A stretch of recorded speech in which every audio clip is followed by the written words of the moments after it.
2번 척도랑 7번 척도 두 번이 높을 때 보이는 사람들, 진단 척도. 이거 지금 시험에 아주 잘 나오고 우리 상담실이나 병원에 가장 많이 오는 사람들이에요. 이거의 생리적 메커니즘은 편도체 거활성화예요. 모든 정신장애의 출발점은 편도체 거활성화에서 시작합니다. 편도체가 거활성화되면 불안이나 공포증이 예민해져요. 거기서부터 모든 병이 시작하는 거예요. 네, 그 기질을 가지고 태어난 사람들이에요. 편도체 거활성화의 특징이 있는 사람들입니다. 불안하고 겁이 많고 자기를 비하하고 남의 눈치를 보고 완벽주의가 있어요. 자기는 깎아내리고 남들한테 잘하려고 하고 그런 경향성으로 나타나요. 그리고 이게 기질이기 때문에 치료가 잘 안 돼요. 이제 나타나는 증상 우울장애, 우울하고 불안은 같이 다닙니다. 항상 우울하고 불안의 메커니즘은 편도체 과활성화예요. 누구에게는 우울로 나타나고 누구에게는 불안으로 나타나고 누구에게는 강박으로 나타나고 대인관계로 나타나고 여러 가지로 나타나지만 메커니즘은 편도체가 활성화예요. 그것이 심리검사로 나타나면 2번, 7번 척도 상승이에요. 특징은 불안, 긴장, 관인성. 불안이 높다. 그 다음에 내연화한다. 내연화하면 우울증이 되죠. 그 다음에 자기로 향하면 자기에게 부정적이고 자기 비판이 되고 자기 처벌적이고 겁이 많기 때문에 타인으로 향하진 않아요. 타인에게 향할 때는 타인이 무서운 존재로 향하죠. 두려움으로 향하죠. 공포증이 향하죠. 이게 액팅아웃이 자기를 유리하게 액팅아웃하고 타인을 불리하게 액팅아웃하는 거는 나르시스예요. 그와 반대병인 거예요. 정신치료에 대한 동기가 높은데 잘 치료가 잘 안 되고 계속 반복되죠. 비질이기 때문에. 자, 그다음에 자신에 대해서는 기준 잣대가 높아요.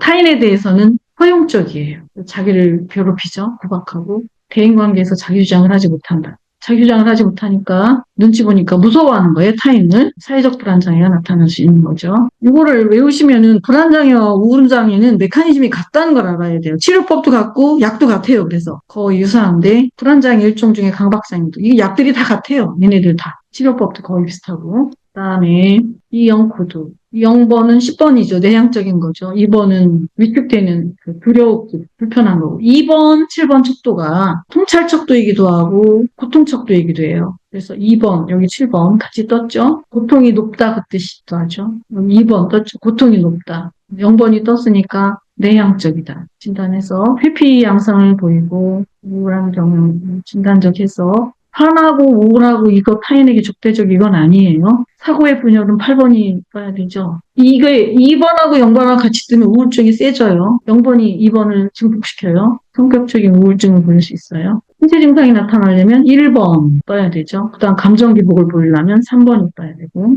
타인에게 적대적이려면 9번이 떠야 되죠. 4번, 9번, 4번. 그 다음에 인지치료에서 핵심 신념을 찾기 위한 치료기법. 이 문제를 잘 보시면 1급의 시험의 성격을 알 수 있어요. 자, 핵심 신념을 찾는 그 치료기법으로 소크라테스식 질문하기, 생활사 검토, 자동적 사고 패턴 찾기, 하향식 화살 기법이 있는데 문제가 뭐냐면 핵심 신념을 찾는 거예요. 핵심 신념은 언제 형성이 되죠? 어린 시절에 형성돼요. 어린 시절에 형성이 되고 아들러에게서 말하면 라이프 스타일이에요. 다른 교류 분석에서 말하면 각본이고 프로이트에서 말하면은 전이 패턴이죠. 어린 시절에 형성되는 코어예요. 코어. 알겠죠? 그거를 찾는 거예요. 그래서 이 핵심 신념이 뭔지를 모르면 답을 틀리기가 아주 쉬운 문제예요. 인지치료에서 소크라테스식 질문 많이 사용하잖아요. 근데 이건 아닌 것 같고 이것도 맞는 것 같고 이것도 맞는 것 같고 생활사 검토가 아닌 것 같으죠. 근데 아니에요. 이게 제일 중요해요. 생활사 검토. 왜? 어린 시절에 형성되는 거기 때문에 핵심 신념. 알겠죠? 그래서 어린 시절 인지치료에서는 생활사 검토를 해요. 어떤 부모님의 어떤 습관이 있었고 어떤 대우를 받았고 그 다음에 핵심 신념을 찾은 다음에 중간 신념 찾죠. 그 다음에 가장 표면적인 사고가 뭐라고 그래요? 자동적 사고라고 하죠. 인지치료에서는. 그 자동적 사고의 패턴을 찾으면 핵심 신념이 나오죠. 그러니까 반복되는 패턴을 찾으면. 하향식 화살 기법은 질문을 계속 파고 들어가죠. 끝에 말을 따서 그래서 이렇게 해서 그래서 핵심이 가운데 뭐가 있는데 계속 물어 들어가는 거죠. 소크라테스식 질문은 핵심 신념을 찾기 위한 게 아니라 논박이에요. 자동적 사고, 네가 지금 하는 그 자동적 사고가 틀렸다라는 거를 스스로 깨닫게 만드는 소크라테스식 질문법인 거예요. 알겠죠? 그래서 이 문제를 보면은 1급 문제는 이렇게 교묘하게 비트는구나를 알 수 있어요. 아시겠죠? 그래서 실기 문제도 쉽게 생각하시면 안 돼요. 필기 문제도 그렇고 다 함정이 들어있어요. 어떻게 보면 쉬운 것처럼 보이는데 문제가 다 어렵다. 자, 그 다음에 여기 지금 임상 1급 실기 기출로 나왔는데 이 문제도 지금 이 기출이 확실하게 복원이 됐는지 잘 몰라요. 인지행동치료 CBT죠. 사례개념화에 필요한 정보. 거기서는 공식을 요 행동치료의 요 공식을 사용해요. 비헤이비어 행동이죠. 펑션입니다. F는. P는 사람이고 E는 환경이에요. 환경과 사람의 상호작용, 함수 관계에 의해서 행동이 나온다죠. 자, 그래서 이 P를 보면은 신체적, 심리적 취약성이 들어있어요. 그래서 여기 이 P는 우리가 증상을 만들 때 기질적 취약성이라고 얘기해요. 그다음에 이 환경 어린 시절, 특히 현재 환경이 어떠냐, 트리거된 환경이 어떠냐라고 보고, 그다음 어린 시절의 환경이 어땠냐라고 보는데 이 두 가지 환경과 기질 두 개를 상호작용해서 증상이 나온다. 이렇게 해서 사례 개념을 하시면 돼요. 자, 그래서 현재 행동은 현재 증상 B죠. 취약성 기질적인 거죠. 그다음에 기질적인 거에는 생물학적 기질도 있지만 심리적 기질, 인지도시의 핵심 신념, 어린 시절에 형성된 거, 이 심리적인 취약성, 부정적이냐, 뭐, 이런 심리적인 신념. 그 다음에 촉발 요인은 현재 환경이죠. 현재 어떤 환경을 만나서 촉발시켰는가, 사건이 뭐냐. 그 다음에 근원, 생활사, 취약성을 만든 과거력. 어린 시절에, 요 심리적인 환경은, 어린 시절의 환경은 거의 기질적으로 작동해요. 대를 이어 내려가요, 또. 이 방법으로 하시면 되고요. 요 뒤에 거는 현재 문제가 뭐야? 유발 요인이 뭐야? 그다음에 촉발 요인이 뭐야? 이 유발 요인은 최초 요인이란 뜻이에요. 번역을 이렇게 해가지고 헷갈리시는데 최초 출발점 요인이에요. 촉발 요인은 문제가 나타나기 바로 직전 요인. 문제가 터져갖고 치료를 했는데 안 고쳐져. 왜 유지되는 요인이 뭐야? 아까 강박증은 뭐가 유지시킨다고 했죠? 상추니까 유지된다고 했죠? 뭐처럼 지금 계속 유지시키는 게 뭐야? 대부분 상이 많아요. 병을 유지시키고 안 낫는 거는 상받는 병이 많아요. 그다음 예후 요인. 치료 효과의 영향을, 회복과 치료 효과 유지에 영향을 미치는 예후, 예측에 영향을 주는 요인이에요. 예를 들면 뭐 기질이라든가 이런 거는 예후가 나쁘다라고 보는 거죠. 기질적 요인. 부모님이 협조를 하지 않는다. 부모님이 그러면 예후가 나쁜 거죠. 계속 방해한다. 저항이 있다. 그럼 예후가 나쁜 거죠. 그런 거 요인을 알아두시고 인지 모델에 근거한 사례 개념을 할 때 인지 모델은 항상 핵심 신념을 찾는 과정에 대한 기술이 필요해요. 어린 시절에 형성된 생활사 검토가 필요합니다. 인지치료에서는. 어쩌면 요게 진짜 기출일 수 있어요. 앞에 기출에 나왔다라는 그 문제보다. 요거는 어디서 뺏겼냐면 권성만 선생님 측에서 뺏겼습니다. 그리고 요때 지금 10년이죠. 이 10년도의 문제는 서울대 출신이 냈어요. 문제의 성격이 서울대 책에서 많이 나왔습니다. 그래서 김중술 선생님이라든가 권성만 선생님이라든가 아니면 그 후에 제자가 들이내든가 그분들의 성격이 담겨있는 문제예요. 그래서 요게 답이겠다라는 추측을 해봤어요. 유발하는 자동적 사고, 중간신념, 핵심 신념을 파악한다. 연답 내용은 생활사부터 탐색하죠. 현재 증상, 문제 유발하는 것까지 다 가설을 세우고 핵심 신념 파악하고 핵심 신념을 유지하는 중간 신념이죠. 그다음에 나타날 때, 증상이 나타날 때 자동적 사고, 자동으로 돌아가는 생각들 이런 것들을 파악한 다음에 전략, 가정, 감정도 여기 들어가죠. 자동적 사고를 탐색해서 보통 중간 신념이나 핵심 신념을 찾아 들어가죠. 이게 이제 인지치료 모델이에요. 이렇게 쓰시면 돼요. 그 다음에 이면 신념의 역기능적 사고를 규정하는 치료 전략. 세상에 대한 이런 여러분들이 자 여기서 보시면 인지치료입니다. 인지치료 기법이 아닌 거를 찾으시면 돼요. 부모와의 관계에서 병리적인 사용을 이해시키는 이거는 정신분석 기법이죠. 부모와의 관계 전이죠. 전이. 어린 시절에 만난 사람은 부모예요. 아기가 부모와 관계하던 그 방식을 평생 쓴다는 거예요. 그게 전이에요. 부모 얘기 나오고 그걸 지금도 쓰겠느냐, 바꿔야 되지 않겠냐 이렇게 들어가면 정신분석 기법을 쓰는 거예요. 알겠죠? 세상에 대한 신념, 이거 어린 시절에 형성된 핵심 신념이 잘못된 거니까 그거 고치면 된다. 이면 신념, 표면적인 건 자동적 사고죠. 그 밑에 이면은 핵심 신념 같은 것들이 있는 거죠. 밑에 계속. 이걸 공략하는 거죠. 자동적 사고가 표면적인 것보다. 감정이 특히 그래요. 감정이 위에 있는 감정하고 진짜 속에 있는 감정하고 다를 수 있어요. 그래서 위에 있는 그 껍데기 감정을 공감해 주는 게 치료과가 없을 수도 있어요. 속에 계속 감정이 다른 게 들어있을 수도 있어요. 이걸 뭐라고 그래요? 핵심 감정이라고 하죠. 감정도. 핵심 감정을 알아차려 느끼게 해주고 드러내는 것이 치료의 근본적인 방법이죠. 치료 관계를 통해 건설적인 상호관계의 재형성. 이거는 재형성이지. 재형성의 경험, 상호관계의 재형성이니까 재교육이죠. 인지치료가 들어갈 수 있는 거죠. 교육, 통찰. 이런 게 인지치료죠. 이제 문제 되게 어려워요, 이런 거. 꼬아가지고. 자, 강박증, ABC 모델. 자, 지금 인지행동치료로 치료를 적용하시오라고 할 때 이 방법을 다 쓰시면 돼요. 모든 병에. 아시겠죠? 이게 틀입니다. 이것도 김종수 선생님의 나와 있는 책을 제가 요약한 겁니다. 그 책에 나와 있는 방법대로. 강박증이든, 불안장애든, 정신부혈증이든, 인지행동치료를 적용하려고 한다. 그럼 병 이름만 바꾸면 돼요. 자, 강박증이니까. 처음에 뭐라고 하냐, 그죠? ABC 모델을 교육해요. A, B, C, A.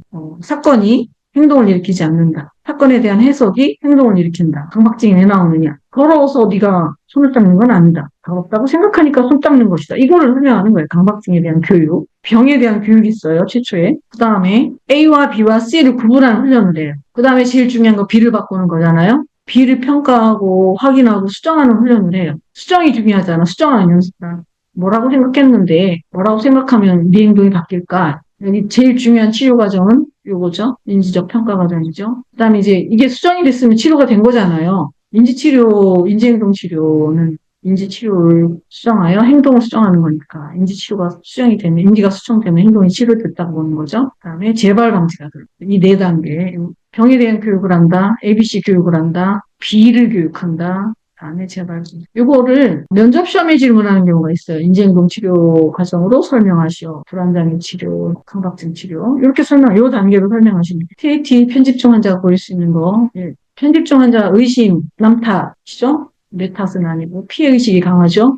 피해를 과장하죠. 자, 검사의 의도를 의심한다. 검사자까지만 의심하죠. 나는 괜찮다는 말을 해야 되니까 솔직하게 말하지 않고 이건 지어낸 이야기라고 하죠. 자기 얘기 아니라고 들킬까봐. 그다음에 자기 방어가 심하죠. 자기 들킬까봐 엄청 조심하죠. 이런 사람들이 편집증 있는 사람들 검사해보면 안 나와요. 증상이. 정상으로 나오지. 주인공이 피해 당하는 이야기가 많다. 피해의식이 강하니까 부정적으로 보죠, 세상을. 그다음 작은 것에 민감하게 반응하죠. 오지각하는 경우가 많다. 자기 맘대로 지각하는 거죠. 이 편집증 환자들은 과거에 그 트라우마가 있는 사람들이에요. 그래서 타인을 못 믿어요. 부모도 참 못 믿었던 사람이거든요. 그래서 자기가 해야 된다고 생각하기 때문에 다 통제하려고 하는 경향이 있어요. 강박증 환자처럼. 그래서 사소한 단서까지도 하나하나 다 민감하게 다닙니다. 자, 그 다음에 여기 시험에 아주 잘 나와요. 면접 시험에서도 잘 나오고 여러 가지 시험에서도 잘 나와요. 제가 지난번에 투사 설명했었죠. 이 동일시라는 용어를 번역을 잘못해가지고 우리가 이렇게 헷갈리는 거예요. 이 동일시라는 걸 설명을 해드릴게요. 영어로는 아이덴티피케이션입니다. 아이덴티티 하면 알죠? 아이덴티티 하면 우리 아이디 카드, 주민번호죠. 주민증이죠. 정체성이죠. 이거를 동사를 만드는 거예요. 아이덴티피케이션이요. 그러니까 뭐예요? 정체성을 만든다 그 뜻이에요. 정체성을 만든다. 이게 동일시로 지금 번역이 돼 있어요. 그러니까 뭐예요? 나를 만든다. 나를 만드는 과정. 아이덴티피케이션. 내가 처음부터 내가 아니거든요. 내가 되려면 밖에서 뭔가 들어와서 내가 되는 거거든. 이렇게 나무 자라듯이 내가 자라는 게 아니라고 인간은요. 남이 읽어주는 것들을 받아들여서 내 것이 되는 거예요. 나는 밖에서 오는 거예요. 셀프는 아이덴티피케이션을 통해서 형성이 됩니다. 그때 중요한 역할을 하는 게 누구죠? 부모죠. 부모의 내면화죠. 부모 중에 누굴까요? 엄마죠. 엄마의 내면화가 나가 되는, 나의 핵심이 되는. 그래서 최근에 이걸 무슨 이론으로 쓰냐? Mother Self Identification 이론이라고. 엄마와 나는 내면화된 거예요. 나의 핵심은 엄마다. 나를 움직이는 거 엄마. 자, 이게 동해심이에요. 제가 투사 설명했었죠. 지난 시간에. 내가 여기 있고 여기가 남에 있는데 내 거는 안 보이고 남의 게 보인다고 그랬죠. 어머 너 동그라미 있네. 너 뭐 X 있네. 너 세모 있네. 읽어주는 거죠. 투사를 이용해서. 자기 마음 세상이 없고 그거만 보는 거죠. 자기 안에 있는 것만 보인다 했어요. 뭐 너 어쩌고 저쩌고 너는 있구나 말하지. 자기는 없다고 말하는. 너 그런 사람이야. 너 그런 사람이야. 이 말 들으면 이 사람은 무슨 일이 벌어지죠? 내면화예요. 나 그런가? 동그라미인가? 나 X인가? 나 세모인가? 그런가 보다 그러지. 나로 알았죠. 내면화가 되죠. 그럼 그거에 따라서 나가 그런 사람이랑 행동하겠지. 거봐 내가 말했던 게 맞지. 너 그런 사람이잖아. 너 세모로 행동하는구나? 너 X로 행동하는구나? 너 동그라미로 행동하는구나? 내 말이 맞지. 이렇게 해서 이 사람의 모습을 다시 또 여기다가 이식하죠. 나는 아니고 너야 이렇게 됩니다. 너 이런 사람 기억하죠. 이 형성된 이걸 뭐라고 하는지 아세요 혹시? 표상이라고. 그 사람에 대한 표상, 리프레젠테이션. 알겠죠? 지 거를 여기다 던져놓고 그 사람 거라고 말하는. 가봅시다. 편집증 환자가 표적 대상을 만났을 때 그 표적이 사악한 의도를 가지고 있다고 생각하고 그를 비난하면 표적 대상은 실제로 사악하고 그런 못된 행동을 하게 되는데 이렇게 해서 우리는 대인관계가 이루어지는. 뭐라고 보면 그 사람이 계속 그 행동을 하게 된다. 이거를 투사적 동의시라고 3단계의 과정을 거치죠. 투사를 쏘죠. 그쪽에서 받죠. 받으면 내가 다시 또 받죠. 쏜 사람이 받아들이죠. 동의시, 아이덴티피케이션 일어나죠. 그쪽에서 일어나는 거는 동의시라고 안 하고 이럴 때 뭐라고 하죠? 내사라고 말하죠. 내사, 인트로젝션. 용어가 심리학은 조금 다른데 잘 구분하셔야 돼요. 내사가 일어나. 상대방은 내 쪽에서는 뭐가 일어나는 거예요? 동의시가 일어나. 그대로 들어오는 거예요. 내사는 싫은데 억지, 나 받기 싫은데 꾸역꾸역 집어넣은 세뇌지, 세뇌. 나는 세뇌당하고 여기는 자연스럽게 받아. 아까 동의시 말씀드렸죠? 내 것이 된다. 완전히. 내사는 뭐예요? 내 것이 아닌데 내 것으로 들어와 있다. 세뇌되어. 영어로 인트로덕션입니다. 동의시는 아이덴티피케이션이고 어떻게 틀리느냐? 내사는 그 안에 들어가서 문제를 일으키는 내 것이 아닙니다. 동의시는 뭐죠? 내 안에 들어와서 내 것이 된 홈팟 이식하는 거를 가지고 설명해 볼게요. 내사가 일어났다면 홈팟을 이식했는데 거부작용이 일어나서 내 몸이 고장나는 죽는 거. 동일시가 일어나면 홈팟이 내 몸에 들어와서 피를 걸르죠. 그 내가 살아나는. 서로 달라요. 동일시는 나에게 잘 흡수돼서 나의 일부분이 되는 거고 들어온 건 들어온 거예요. 내사는 들어온 건 들어온 건데 문제를 일으키는 거예요. 나랑 안 맞는 거예요. 그런데 너는 어떤 사람이야, 너는 어떤 사람이야 던진 것은 그 사람이 세뇌당해서 받아들인 거죠. 자기가 원래 그렇지 않은데 너 병신이야, 머저리야, 쓰레기야 이거 받아들였죠. 그래서 나는 병신인가 봐, 머저리인가 봐 알고 살죠. 뭐 되어서 인트로젝션이 일어나서 내사되어서. 우리 치료는 뭐예요? 내사를 걷어내고 너 그대로 아니야. 너는 어떤 사람인지 찾아보자. 이게 치료죠. 심리치료죠. 그래서 지금 이 사람이 투사적 동의시를 만들어낸 이게 서로 일어납니다. 서로. 특히나 가까운 사이끼리. 투사적 동의시를 이해하는 게 굉장히 중요해요. 투사 1번 투사 쏜다 한쪽에서 반복하죠. 그리고 받아들이도 압력을 가하죠. 그쪽에서 투사를 받아들이죠. 상대 쪽에서 내사가 일어나지. 인터죠. 내사가 일어나면 자기가 그렇게 행동하겠죠. 그러면은 투사한 사람은 증거로 받아들이죠. 동의시가 일어나죠. 그래서 투사적 동의시 이렇게 1번, 4번을 묶어서 투사적 동의시가 되는 거예요. 지가 쏘고 지가 받아들이는 거예요. 자, 감정을 봅시다. 공감할 때 내 감정을 쏘고 받아들일 수 있어요. 우울하시군요. 슬프군요. 그쪽은 안 우울할 수도 있어요. 근데 내가 우울할 때 우울하다고 읽어줄 수 있어요. 그럼 그쪽에서 우울한가 보다라고 우울을 가져가죠. 그럼 그런 우울한 사람이 되죠. 나는 그 사람 우울한 사람으로 내 머릿속에 들어와 있죠. 상담 과정 중에도 투사적 동의시가 일어날 수 있어요. 그 상대방 그 자체의 감정을 읽어주면 공감이고 내 감정을 쏘고 그걸 읽어주면 투사적 동의시예요. 이 두 개를 구분하는 것도 가끔 면접에서 시험이 나옵니다. 그 다음에 상담을 끝낼 준비가 되어 있는 기준, 증상이 완화됐나죠. 그 다음 잘 살아가는가 보는 거죠. 이 두 개 같은 말이에요, 사실은. 성격 기능이 개선되느냐, 현실 적응력이 여러 가지. 학교 잘 다녀. 자, 그 다음에 성격 기능이 증진. 그 다음에 자기 부정, 자기 비하에서 자기를 수용하느냐. 수용한다라는 거는 좋은 것만 받아들이는 게 아니라 현실 자체를 그런 사람이란 있는 그대로. 나 있는 그대로. 나에게도 문제가 있고, 나에게도 단점이 있고, 현실은 어렵고, 이런 거. 있는 그대로 받아들이는 거 수용이라고 해요. 그 다음에 그 현재, 있는 그대로 현재를 살아가는 거죠. 이렇게 되어 가는가 보고 이제 끝날 준비를 하면 되는 거죠. 종결에 대해서 논의하는 주제, 종결 준비할 때 뭐 하겠느냐 그 얘기예요. 지금 여러 가지 책을 지금 베꼈는데 모범답안 4번하고 4번은 문제에서 가지고 온 겁니다. 필기 문제에서. 그다음에 1번 이장훈 선생님 책. 요것을 답안을 주로 외우세요. 나머지는 참고를 하시고. 나머지 것들은 좀 좋아 보여서 갖고 왔어요. 이 두 분은 요 두 개 2번, 4번은 그렇게 유명하신 책들이 아니기 때문에 좋지만 그냥 써봤어요. 그냥 참고하시라고. 자, 1번은 그 유명한 책입니다.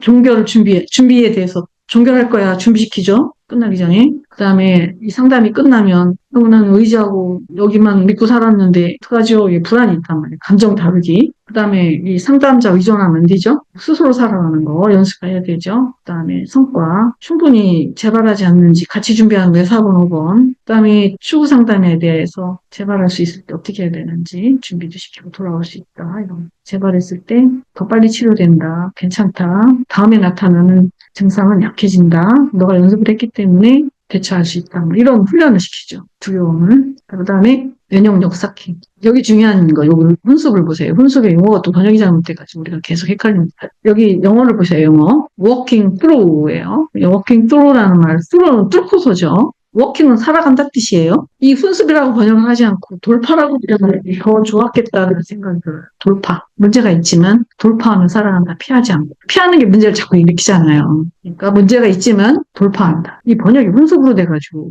돌파입니다. 문제가 있지만 문제를 피하지 않고 문제와 더불어 살아가고 그 속에서 극복하면 연습을 해야지 기능이 발전할 거 아니겠어요. 그렇죠? 문제를 도망치지 않고 계속 같이 문제와 더불어 살아간다. 워킹 through예요. 이게. 치료는 뭘 도와주는 거예요? 워킹 through. 돌파. 도망치지 마. 문제없는 곳은 없어. 인간은 자기 마음대로 안 돼. 이런 거. 자, 면역력 쌓기, 성과 다지기. 자, 외워두세요. 이것도 가끔 시험에 계속 나오니까. 그 다음 가족치료사들이 가족치료기법 5가지를 쓰라고 했어요. 이거는 뭐 여러분들이 이 중에 뭘 쓰든 상관없어요. 자, 가계도 분석 많이 하죠, 우리. 가족 조각. 이거는 조각품을 만드는 것처럼 상상으로 가족관계의 역할을 어떤 행동인지 이렇게 동작으로 멈추게 하죠. 조각처럼 상대방의 행동이든 나의 행동이든 해보게 하고 느껴보죠. 그 행동에 대해서 체험해보는 거죠. 상대방의 역할을 할 때 이걸 많이 해요. 아버지한테 아들의 역할을 시키거나 아버지한테 반대로 공부하는 아들의 역할을 시키거나 혼내는 아버지 역할을 시키고 서로 반대로 해서 느껴보게 하는 거. 서로를 느껴보게. 이게 가족 조각이에요. 그 다음에 증상 처방이라는 거는 역설법의 하나예요. 더 많이 해보라. 문제 행동을 더 일으켜보라. 더 하면서 그때 더 한 그 자기 자신을 느끼는 거죠. 비협조적 인사관에게 효과적이죠. 하지마 그러면 더 하니까. 아 그럼 더 해보라고. 이거 다 읽어보세요. 쭉. 이야기 치료. 스토리를 다시 수정하는 거예요. 원하는 그 가족의 스토리를. 그 가족이 되도록. 새로운 긍정적인 이야기 치료라고 하죠. 이 머릿속에 가족에 대한, 우리 가족은 막 지긋지긋하고 막 이게 있잖아요. 그림이. 이거를 긍정적인 스토리로 바꾸면서 긍정적인 면을 바라보게 도와줘요. 자, 순환 질문. 한 사람에게 질문을 하면 그 사람을 듣고 다른 사람은 어떻게 대답하는. 그 다음에 또 그 사람 그렇게 말하면 또 다른 사람에게 어떻게 생각하는지 또 질문하죠. 계속 돌아가면서 어떻게 생각하는지 이렇게 순환하면서 질문을 시키는 거죠. 자, 의사소통 기법. 이거 뒤에 나와요. 의사소통 기법 5가지 중에 건강한 대화 기법으로 바꿔주는 거예요. 지금 각각 다 어떤 기법을 쓰고 있나. 너는 어떤 대화를 하냐 이렇게 찾고 그리고 검사하는 기법, 검사지가 있죠. 그래서 건강한 대화 기법으로 이렇게 연습하도록 도와주는 대화법을 바꿔주는 거예요. 세티어의 성장 연습 기법. 빙산 치료. 이것도 세티어 기법이죠. 층층이 이렇게 겉으로 드러나는 게 있고 수면에 걸쳐져 있는 게 저 속에 빙산, 저 안에 들어있는 게 있단 말이에요. 그래서 물 위 수면에 올라와 있는 부분 행동이고 수면에 걸쳐 있는 거는 대처 방식이고 수면 아래에 있는 건 감정에 대한 감정, 지각, 기대, 열망 뭐 이런 게 있고 가장 깊은 곳에 셀프가 있단 말이에요. 내가 지금 저 안에 내 셀프는 뭘까? 그 다음 열망은 뭘까? 기대하는 바가 뭘까? 감정은 뭘까? 이 감정에 대한 감정은 뭘까? 이 감정에 대한 감정이 이게 번역이 잘못돼서 감정 밑에 감정 이렇게 하는 게 더 좋아요. 감정에 대한 감정 밑에 감정 지금 뭐예요? 시각이라는죠. 밑에 감정이 있고 저 밑에 감정이 있고 우리 막 화내잖아 보통. 되게 보면 화낼 때 보면은 그 밑에 다른 감정이 있어요. 되게 수치심이 들어있어요. 수치심이 더 깊은 감정이에요. 열등감이라고. 감정에 대한 감정 이렇게 하지 말고 감정이 있고 그 밑에 또 감정이 있다. 핵심 감정. 번역을 핵심 감정으로 했으면 좋았을 텐데. 자, 그 다음에 해리얼 중심 기법에서는 우리는 모두 모른다의 자세를 취하고 답은 누가 가지고 있다? 내담자들이 가지고 있다. 그래서 그들이 성공해온 풀어갔던 그걸 자원을 그 안에서 찾죠. 이 문제가 있었을 때 어떻게 해결해 나가는지 그걸 또 수도록 도와주는 거죠. 그러니까 질문을 많이 하죠. 자기가 모르니까. 상담사는 모르니까. 예외 기법. 문제가 없었을 때 언제냐. 기적이 일어난다면 어떻게 이 상황은 어떻게 되겠냐. 이거는 이제 희망을 물어보는 거죠. 척도 질문. 0에서 10점 중에 어디냐. 악몽 질문. 최악의 상태는 뭐냐. 최악을 가정하고 우리가 너무 불안해하고 두려워하니까. 이 상황의 아주 나쁜 최악의 상태는 뭐냐? 다음 대처 질문, 대안은 뭐냐? 관계성 질문, 이거와 이건 어떤 관계냐? 그래서 그 사람과 당신은 어떤 관계인데, 그 사건과 지금은 어떤 관계인데, 관계를 짓는 거. 이렇게 해서 질문 기법. 그래서 이 해결 중심 치료는 사실은 긍정 치료에 속해요. 문제로 보지 않고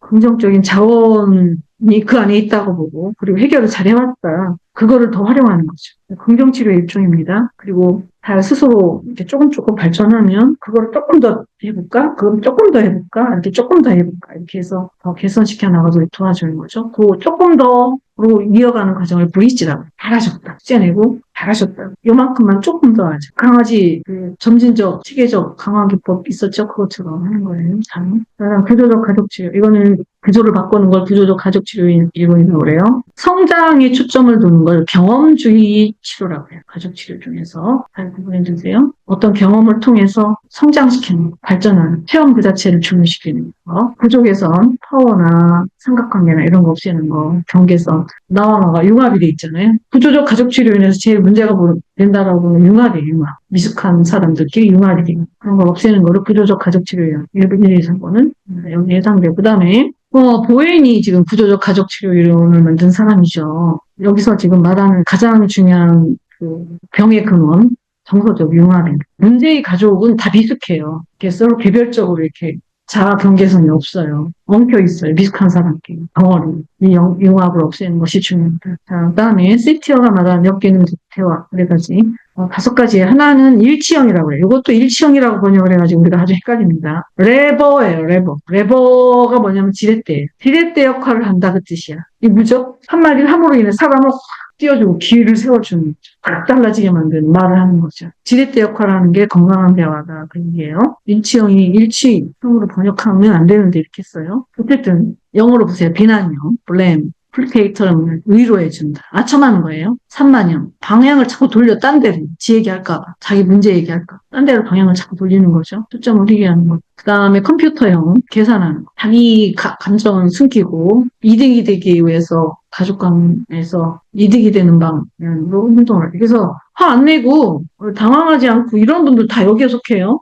감정이 있는 게 아니라 없는 거예요. 화 한 번도 안 내는 사람 감정 없는 거예요. 항상 차분한 거 감정 컨트롤 하는 게 아니라 감정 없는 거예요. 컴퓨터예요. 이성으로 사는 거예요. 우리는 인간인지라 때로는 화내고 때로는 슬프고 때로는 우울함 이 다채로운 감정을 보여야 되는 거예요. 항상 차분하고 항상 통제하고 항상 이성적이고 그러면 초이성형이다. 아시겠죠?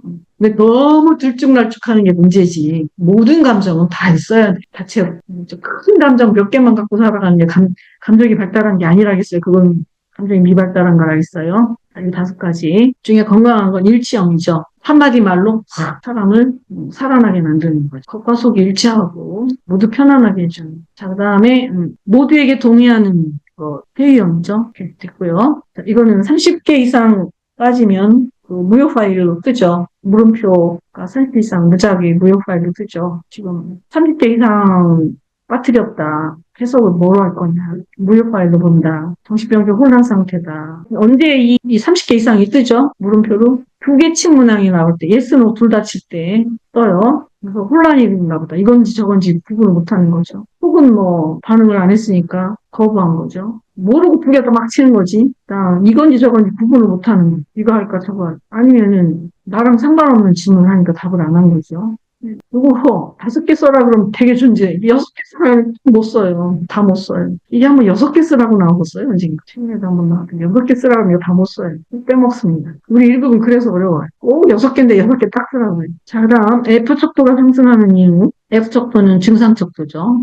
증상이 많으면 F가 올라가죠. 언제 저게 올라가느냐면 꾀병할 때, 도와주세요 할 때, 또 증상이 심할 때, 또 뭐예요? 막 무작위로 쳐버릴 때. 그거 이거 다 쓰면 됩니다. 아니면은 언제 우리가 무작위로 쳐요? 아무렇게나 막 치는 건 거부주의, 비협조적인 태도 이런 것도 나오죠. SSS, 노노노 막 쳐버릴 때. 그 다음에 입력할 때 잘못하면 나온다 그 뜻이에요. 1번은. 이것도 6개 써라 그러면 힘들어요. 증상을 과장하면서 도움을 청하는 경우, 문장 이해력이 부족해서 뭔지 몰라가지고 막. 그다음에 F척도 증상이 많을 때도 상승하지만 아무렇게나 칠 때도 올라갑니다. 그다음에 정신병적이 있을 때, 꾀병하고 싶은데 빠지고 싶을 때 막 올라가죠. 아무렇게나 막 쳤을 때도 올라가고. 반항심, 불성실, 무작위, 그다음에 입력 잘못하고 채점 잘못해서 한 줄씩 이렇게 밀려서 뜨는 사람도 있단 말이에요. 그럴 때도 이렇게 나온다. 자, 가능한 해석. F 척도가 매우 높을 때, F 척도가 매우 높으면 신경증은 아니에요. 정신병이 요겁니다. 무선적 반응을 했겠다. 정신적 혼란이 있겠구나. 부정을 목표하는 F 많이 올라가면 정신병 증상이 있을 수 있다. 신경증 아니고. 신경증 그렇게 많이 올라가진 않죠. 자, F 척도 기능 거기다 태도 이상 무작위로 하는 거. 그 다음에 병의 정도 혹은 환자의 성격, 행동량, 사고 형태를 할 수 있다. 자, 그 다음에 이제 처벌의 해로운 효과. 처벌의 해로운 효과는 쭉 읽어보시면 되는데 문제가 뭐냐면 점점 더 강한 처벌에만 반응한. 한 대 때려도 되는 게 아니라 나중에 막 더 세게 더 많이 때려야 되잖아요. 그 다음에 처벌이 없는 상태에서는 문제 행동이 나타난다. 엄마한테 혼났는데 엄마가 없는 곳에는 문제 행동을 할 수 있죠. 처벌은 효과가 없어요. 치료 효과가 없어요. 억제만 하지.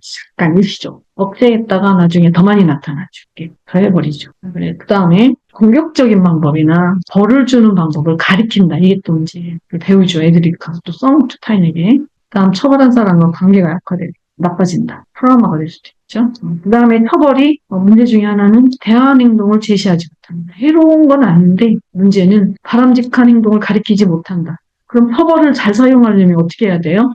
신호로 사용해야 된다. 나쁜 행동이 뭐다라는 신호. 이런 행동하면 혼나는 거야? 그 다음에 이렇게 하면 예뻐하지. 대안 행동은 꼭 가르쳐야 되는 거예요. 가능한 안 쓰는 게 좋다는 거죠. 장기적 차원에서. 자, 그 다음에 로샤. 계산하는 거 봅시다. 로샤 계산하는 거 어렵지 않아요. 문제 계속 나왔던 것만 나오기 때문에. 자, 여기 지금 M, 이거는 그 SUMM이라고 했어요. 그거 다 썸으로 바꿔야 되죠. C로. 무얼 두어서 가중치를 두어서, 웨이트를 주어서.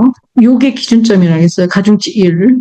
여기 0.5 깎는다겠죠? 0.5 줘. 왜? 인지적 정서기 때문에. 0.5 깎은 거 여기다 준다겠죠? 1.5. 자, 그럼 이거 두 개 곱하는 거예요, 개수. 이거 두 개 곱하는 거예요. 이거 곱하는 거죠. 자, 여기 M이고, 요게 정서적 자원이죠? 인지적 자원, 정서적 자원 두 개 더한 게 뭐라고요? 2A라고 했죠? 2 곱하기 1.5 하면 뭐예요? 3이죠. 0.5 곱하기 2 하면 뭐예요? 1이죠. 이거 지금 더하기 빼기 몰려서 틀리는 사람들도 많아요. 갑자기 그때 가면 더하기 못해요. 그래서 전부 뭐예요? 5죠. 5. 여기는 5가 나왔죠. 여기 M2 있죠. 그래서 2A는 뭐예요? M 두 개 더하고 웨이트 썸 C 5죠. 그러니까 7이죠. 됐죠? 어렵지 않아요. 지금 이걸 못 따라오시는 분은 딴 생각하시는 거, 머릿속에 딴 게 들어있는 집중 못 하시는 거예요. 안 들리고 안 보이는. 자, 다시 한번 이거를 못 알아들으셨다고 하시는 분들이 있어서. 이 A는 자원이에요. 자원은 인지적 자원 더하기 정서적 자원이죠. 이거를 가중치를 준다고 했어요. 웨이트를 주고 더하기 합을 한다고 했죠. sum C라고 한다. 가중치 어떻게 준다고 했어요? 얘가 기준입니다. 얘는 고유한 정서적인 조절력, 약간 조절되는 거. 감정은 약간 조절이 되기도 하고 조절이 안 되기도 하고. 얘는 통제가 잘 되는 인지적 정서입니다. 그래서 인지라고 봅니다. 0.5입니다. 깎아요, 5를. 얘는 통제가 전혀 안 돼요. 원시적 감정이. 1.5로 줍니다. 깎은 거 1로 이동하는 거예요. 가중치. 왜 이렇게 됐는지 아셔야 돼요. 그리고 개수 여기 있잖아요. 개수 곱하면 되는. 1.5 곱하기 0.5 곱하기 1 곱하기 더하니까 곱하기 3 더하기 2, 5, 1, 1, 1, 3, 1, 1 더하기를 하니까 5죠. 그쵸? 아까 M 어디 썼어요? 플러스 7이죠. 이 과정을 써라 그러면은 식을 써주는 거예요. M 플러스 웨이트 썸 C. 그리고 여기 지금 식을 또 뭘 써줘야 돼요? 가중치 쓰고 곱하기 3 하는 이 과정을 써줘야 돼요. 그렇죠? 곱하기 1 하는 이 과정을 써주는 것. 1 곱하기 1 하는 이 과정을 써주는 것. 그리고 이거 더하기 3개. 이거 더하기 이거 3개 더했다. 그 과정을 여기 뒤에다 써주는 것. 여기까지 하고 과정이죠. 여기가 답은 5라고 써주면 되겠죠. 잠시만. 복잡하지 않아요. 지금 1급 실기에 나오는 계산은 아주 기초적인 것만 나오기 때문에 어렵지 않으니까 너무 겁먹지 말고. 자, 뒤에 가봅시다. 설명을 다시 한번 할게요. 이 A는 이거 써주면 돼요. 과정에 요렇게. 알겠죠? 과정까지 쓰라고 했으니까. 그 다음에 여기까지 다 써줘야 되겠네. sum M 플러스 weight sum C. sum C를 풀어서 이렇게 가중치를 줘서 하는 거죠. sum M은 드리고. 그래서, 요거 weight sum C하고 M하고 두 개 도와주는 거죠. 자, EA. 여기 지금, 이거 과정 쓸 때 꼭 이걸 써주셔야 돼요. 요 위에 요 과정하고 요 가중치도는 요 과정. 알겠죠? 그리고는 여기다 집어넣는 거 대입하는 거 되겠죠? 그 다음에 답은 치대라 써주시면 돼요. 근데 이게 가서 막상 하려면 막 머리가 안 돌아가. 1 더하기 1도 안 돼요. 다 틀려가지고. 자, 여기 지금 이 A를 가지고 여기 이 A를 가지고 구하죠. 다시 또 D도 구할 수 있죠. 만일에 이 A가 지금 7로 나왔죠? ES가 만일에 10이었다 그러면 ES는 뭐가 ES죠? T, Y, C-C, V 더한 게 그 다음 또 뭐 더해야 되죠? FM, 상승, FMM 요거 다 더한 게 ES죠. 요거는 스트레스라고 하죠. 여기 지금 우리 EA 구했죠. 이거는 EA는 자원과 스트레스의 차이를 보는 게 D값이죠. D점수. D가 여러 군데로 쓰니까 헷갈리지 마세요. 부분 D도 있고 여기 D도 있고. 자, 이렇게 두 개 빼면 여기 EA에서 ES를 빼면 차이가 나오죠. 여기 7에서 10 빼면 마이너스 3이죠. 이렇게 마이너스 3을 직접 D값으로 갖고 가지 말라겠죠. 표준화해야 된다겠죠. 표준 점수로 바꾼다겠죠. 표준 점수로 바꾸는 과정은 평균 0, 표준 편차 2.5라고 그랬죠. 그래서 이 표가 만들어져 있다겠어요. 계산할 필요 없이 표를 찾으면 돼요. 여기 지금 요 어디나 책에 모든 책에 다 실려 있으니까 우리 지금 마이너스 3 나왔죠. 마이너스 3 나오면 여기도 찾아가면 마이너스 3 어디 있어? 저기 있네. 마이너스 1이네. 알겠죠? 두 개의 차이가 EA하고 자원하고 ES 스트레스 이 차이가 별로 차이 나지 않는다라고 보는 한도가 어디라고요? 마이너스 2.5에서 2.5 사이라고. 표준 편차 1이죠. 마이너스 2.5에서 2.5까지. EA하고 ES하고 차이가 이 정도 안에 머물면 우리는 차이가 없다라고 보는 거예요. 이 값이 D0이 되는 거예요. 그러니까 스트레스를 견딜 만큼 나의 자원이 있다. 비슷하다, 두 개가. 자원과 스트레스. 그걸 우리가 D점수 0이라고 하는 것이죠. 여기서 자원이 많으면 D점수는 플러스가 되겠고, 자원이 부족하면, 딸리면 마이너스가 되겠죠, 이 D점수는. 그쵸? 그래서 자원과 스트레스의 크기를 비교하는데, 그걸 다시 표준화한다. 그게 D점수다. 아시겠죠? 고요. 논박이 유형 세제를 제시하고 있어요. 이거는 앞에서 나왔었죠? 넘어가시고. 오늘 여기까지 했어요.